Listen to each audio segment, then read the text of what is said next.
Ingetin aja, kamu jangan lupa loh.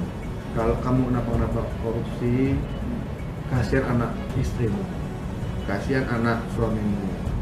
Menteri Sosial itu sangat khusus dalam konstitusi kita karena memang dia disuruh untuk mengurus rakyat miskin.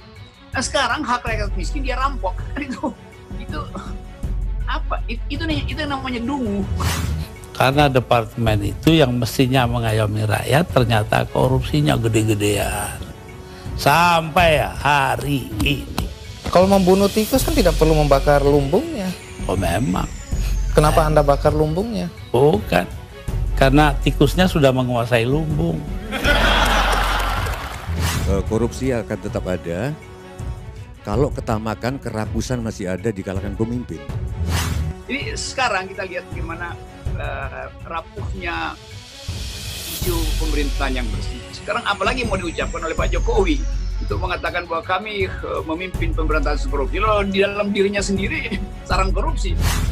Saya tidak akan melindungi yang terlibat korupsi dan kita semuanya percaya KPK bekerja secara transparan, secara terbuka, bekerja secara baik, profesional, dan pemerintah akan terus konsisten mendukung upaya pencegahan dan pemberantasan korupsi.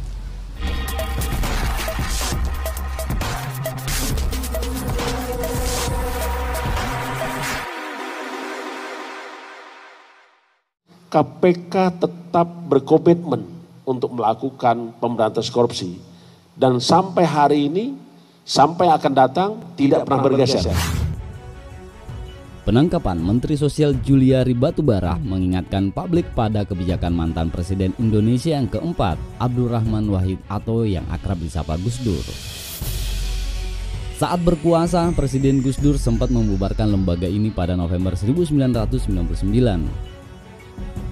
Dalam sebuah wawancara dengan jurnalis Metro TV, Andi F. Noya melontarkan pertanyaan kepada Gus Dur, mengapa ia membubarkan dua lembaga negara, yakni Departemen Penerangan dan Departemen Sosial. Kala itu, keputusan Gus Dur memunculkan perdebatan. Menurut Gus Dur, alasan pembubaran itu karena Departemen Sosial identik dengan lembaga yang syarat akan praktik korupsi. Kalau membunuh tikus, saat ditanya kembali oleh Andi Noya, Gus Dur menjawab, "Oh, memang," jawab singkatnya. "Kenapa Anda membakar lumbungnya?" tanya Andi lagi. "Karena tikusnya sudah menguasai lumbung," kata Gus Dur. Salah satu yang masih menjadi perdebatan sampai sekarang adalah ketika Gus Dur membubarkan Departemen Sosial dan Departemen Penerangan. Kalau Departemen Sosial dulu. Karena departemen itu yang mestinya mengayomi rakyat ternyata korupsinya gede-gedean. Sampai hari ini. Kalau membunuh tikus kan tidak perlu membakar lumbungnya. Oh memang. Kenapa Anda bakar lumbungnya? Bukan. Karena tikusnya sudah menguasai lumbung. Tidak ada orang yang bisa mengendalikan diri kita selain diri kita sendiri. Jadi saya pendekatannya nggak terlalu yang sistem ilmiah gitu-gitu. Udah pusing mas. Ingetin aja, kamu jangan lupa loh. Kalau kamu kenapa korupsi, kasihan anak istrimu, kasihan anak suamimu.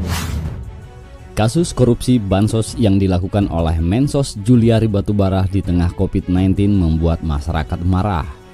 Ternyata sosok Juliari Batubara yang mendapat penghargaan dari majalah Gatra sebagai sosok inovatif peningkatan kesejahteraan melalui program jaring pengaman sosial tak mampu menahan syahwatnya untuk tidak korupsi. Kini Juliari Batubara menjadi tersangka dalam kasus pengadaan barang dan jasa program bantuan sosial alias Bansos di Jabodetabek pada 2020 bersama 4 orang lainnya. Ketua KPK Firly Bahuri menyebut, kelima tersangka diduga melakukan tindak pidana korupsi berupa penerimaan hadiah atau janji oleh penyelenggara negara. Perkara itu diawali dengan adanya pengadaan bansos penanganan COVID-19 berupa paket sembako di Kementerian Sosial pada tahun 2020. Pengadaan tersebut bernilai sekitar 5,9 triliun dengan total 272 kontrak dan dilaksanakan 2 periode. Konyolnya ini Menteri Sosial. Menteri Sosial itu sangat khusus dalam konstitusi kita karena memang dia disuruh untuk mengurus rakyat miskin. Nah sekarang hak rakyat miskin dia rampok. Itu apa? Itu yang namanya dungu. Kalau dia rampok korporasi ya boleh lah, ini hak rakyat kecil. Jadi Ya. Partai Wong Cili merampok hak Wong Cili kan, Ya. kan dungu namanya. Siapa sebenarnya Juliari Batubara ini? Inilah sosoknya. Juliari Batubara lahir di Jakarta pada 48 tahun silam, tepatnya 22 Juli 1972. Juliari besar di Jakarta dan melanjutkan kuliah di Amerika Serikat. Juliari Batubara lebih dahulu meniti karir di bidang swasta. Pada tahun 2014, politikus PDIP ini terpilih menjadi anggota DPR dan juga sempat menduduki posisi Wakil Ketua Badan Kerjasama Antar Parlemen di DPR. Dia lalu terpilih kembali menjadi anggota DPR di periode berikutnya pada tahun 2019 dan sempat duduk sebagai Wakil Ketua Komisi 11 di DPR. Posisi ini tak lama diemban oleh Juliari Batubara karena dia kemudian ditunjuk Presiden Jokowi menjadi Menteri Sosial.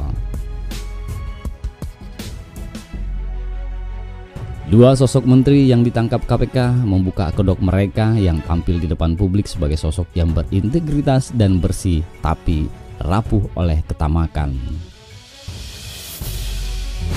Tapi bagi saya, sistem sebaik apapun kalau ada motif, masih bisa Pak Romanus. Korupsi akan tetap ada kalau ketamakan, kerakusan masih ada di kalangan pemimpin. Enggak, yang terjadi di Indonesia sekarang sebetulnya penduduk Indonesia adalah terdiri dari mereka yang sudah ditangkap KPK dan mereka yang kebetulan belum ditangkap KPK. Terima kasih.